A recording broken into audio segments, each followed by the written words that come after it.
म्हणजे तुमची शिवसेना आणि मनसेमध्ये युती होईल, पण शिंदे गटांची त्या बबिता पवार तुमच्या पॅनलमधनं लढताय, नक्की काय चाललंय तिथे? म्हणजे माझ्या माहितीप्रमाणे बेस्टची जी निवडणूक चालू आहे, ज्या बबिता पवार आहेत यांनी शिवसेनेत प्रवेश केलेला आहे, बेस्ट कर्मचारी सेनेमध्ये. ऑफिशियली मागे मला वाटतं विश्ववर्ग भांडूपमध्ये कार्यक्रम झाला, त्याच्यामध्ये प्रवेश केला 3-4 दिवसापूर्वी. त्याच्यामुळं ते असतील आधी, परंतु आता ते आमच्या सोबत आहे, त्यामुळे आमच्या पॅनलमध्ये आहेत. परंतु या बेस्टमध्ये ज्या पद्धतीनं राजकारण चालू आहे, तर राजकारणाची चर्चा होते. बेस्ट कर्मचारी सेना ही शिवसेना प्रणित सुहाजी सामंत जे आहेत, शिवसेनेचे उपनेते, त्यांच्या नेतृत्वाखाली काम करते.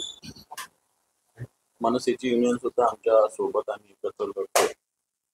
परंतु आता ही ताकद पाहून सत्ताधारी पक्ष, विशेषतः भारतीय जनता पार्टीने माझ्या मताप्रमाणे प्रवीण दरेकर आणि प्रसाद लाड, तर हे दोघे भाजपात किती मान्यता यांना मला माहिती नाही, परंतु हे दोघे मिळून पॅनल लढत आहेत. आणि आता ही माहिती आहे की काही जे संचालक यांच्यावर EWS ची कार्यवाही करतात आर्थिक गुन्हे शाखेच्या मार्फत. म्हटलं हे चुकीचं आहे. खरं तर हे दोघांचा सगळा इतिहास बघितला, यांचा कारभार बघितला, तर खरं तर यांच्यावरच अशा पद्धतीनं चौकशा करण्याची गरज आहे. परंतु या पतपेढीच्या पतसंस्थेच्या संचालकावर अशा पद्धतीनं कारवाई करण्याचा प्रयत्न सत्ताधारी पक्षाचा चालू आहे. पूर्ण राजकारण सत्ता पूर्ण वापरतात.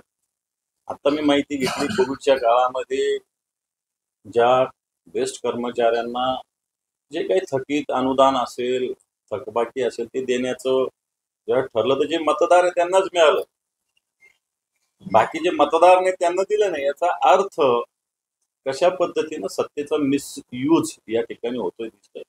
परंतु मग जे विषय असतात त्याच्यात काही जरी झालं तरी बेस्ट कर्मचारी सेना, मनसेची जी कर्मचारी सेना हे मिळून जे पॅनल आहे ते 100% जिंकतात. दादांचं आजचं पुन्हा एक वाक्य, बारामतीत कोणाची दहशत खपवून घेणार नाही, टायरातच घेतो, मुलींना त्रास देणार नाही, इशारा अजित दादांचा. यावरही आधी मी सांगितलं, बीडलाही अजित दादा परवा येऊन गेले, नुसते घोषणा करतात, जाहिरात घेतो, याच्यात घेतो, त्याच्यात घेतो, काय करत नाही.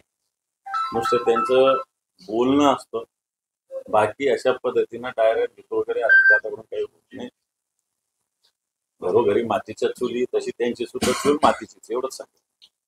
नाशिकमध्ये मनसेच्या कार्यकर्त्यांनी काही लोकांना मारलं. त्यांचं म्हणणं आहे ते परप्रांतीय आहे आणि गांजा वगैरे सेवन करून इथे फिरतात आणि मराठी नागरिकांवर दादागिरी करतात, त्यावेळेला वाद सुरू झाला. कोणी गांजा वगैरे पिऊन अशा पद्धतीने त्रास देत असेल तर पोलीस आहे ना आपल्याकडे, म्हणून कोणालाही मारहाण करणं, हा त्यांनी काही केलं असेल, मारहाण केली तर त्याला आरेला काय उत्तर द्यावं लागेल. पण कोणी गांजा पिऊन अन्य काही करून फिरत असेल तर मला असं वाटतं पोलिसांना माहिती दिली पाहिजे, पोलिसांच्या ताब्यात दिलं पाहिजे. आपण कायदा हातात घेऊन कोणीही, मनसेच काय, उद्या शिवसेनेचे जर असले तरी तेच सांग. काल धाराशिवमध्ये बैठक झाली, पवन चक्कीचा मुद्दा माहिती असेल तुम्हाला, तिथे टास्क त्यात खासदार ओमराजे निंबाळकर आणि काही दुसऱ्या कार्यकर्त्यांमध्ये सुरू एकमेकांना तुम्ही एजंट म्हणून काम करताय अशा पद्धतीचे आरोप झाले तुमच्याही नेत्याला, खासदार मला माहित नाही, परंतु बीड आणि धाराशिव मध्ये अशा पद्धतीनं पवन ऊर्जेच्या संदर्भात जनतेमध्ये मोठ्या प्रमाणात असंतोष आहे. काम करताना शेतकऱ्यावर प्रचंड दादागिरी केली जाते, या शेतकऱ्यांचा व्यथा कोणी ऐकत नाही, ही सत्यता आहे. परंतु ते बाकी कार्यकर्त्यात आणि बाकीमध्ये काय झालं याची काही मला माहिती नाही, परंतु जनतेमध्ये असंतोष, विशेषतः शेतकऱ्यांमध्ये असंतोष आहे. मागे आपण पाहिलं बीडमध्ये जी घटना झाली ती मस्साजोगची, या पवन ऊर्जेच्या कामातूनच अवादा कंपनीची सुरुवात झालेली आहे आणि याच्यावर पोलिसांनी लक्षच ठेवलं पाहिजे असं माझं मत व्यक्त करतं. संजय राऊतांनी सर्व महापालिकांमध्ये ठाकरे बंधू युती करणार अशी पुष्टी केली. मुंबई, नाशिक आणि महापालिका एकत्र करण्याची माहिती संभाजीनगर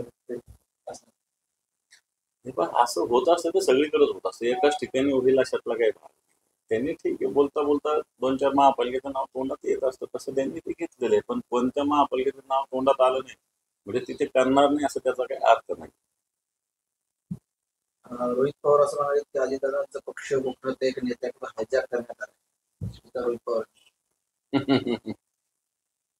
त्यांचा स्पष्ट सांगितलं पाहिजे की सुनील तटकरेंचं नाव घेतलं पाहिजे, घाबरायचं काय म्हणाला. जालन्यात ठिकाणची घटना आहे जिथं आंदोलन होतं, त्याच्यामध्ये एका पोलीस अधिकाऱ्याने त्या आंदोलकाच्या पाठीत लात मारल्या, व्हिडिओ व्हायरल झाला. चौधरी असं नाव त्या व्यक्तीचं आहे. लात मारला पाठीवर लात. गुडघा. जाहीररित्या अशा पद्धतीनं अधिकाऱ्यांनी अशी मारहाण करू नये असं माझं मत आहे. परंतु त्याच्या पूर्ण माहिती घेतली पाहिजे की का मारलं हे मला असं वाटतं याच्यामध्ये. परंतु माहितीमध्ये काही जरी असलं तरी कोणत्याही पोलीस अधिकाऱ्यांनी जाहीररित्या पब्लिकच्या ठिकाणी अशा पद्धतीने कोणत्याही आरोपीला त्यांनी किती मोठा गुन्हा केला असो अशा पद्धतीने त्याच्याशी वर्तणूक चुकीची आहे. मला 2 दिवसापूर्वी गुरुवारी राष्ट्रवादीच्या महिला आघाडीचा आढावा बैठक होती. त्यावेळी पवार तटकरे यांनी म्हणाले की अजित पवार यांनी लाडकी बहिणींना अन्यायच महायुतीचा दोषी आरोपी जागा मिळाला. म्हणजे लाडकी बहिणीचं क्रिकेट केलं तर तुम्हाला आता दिसतो. मग आता तो विषय होऊन गेलेला आहे. लाडकी बहीण त्याच वेळेस तेव्हा भाऊची लाडकी बहीण, एकनाथ शिंदे साहेबांची लाडकी बहीण, अजितदादांची लाडकी बहीण, त्याच्यावर चर्चा होऊन गेली. आता शिळ्याकडीला होत नाही. आता त्या लाडक्या बहिणीची संख्या कमी होते. आता ह्या लाडक्या बहिणी ज्यांना नकोशा झालेल्या आहेत, हे 9 लाख काट कर, नंतर 24,000 कट कर, आणखी 26 लाख कट कर, काही दिवसांनी थोड्या लाडक्या बहिणी उरतील, अशा प्रकारचं चित्र आहे. गणेश नाईक असं म्हणाले की एकनाथ शिंदेना लॉटरी लागली आणि ते मुख्यमंत्री झाले.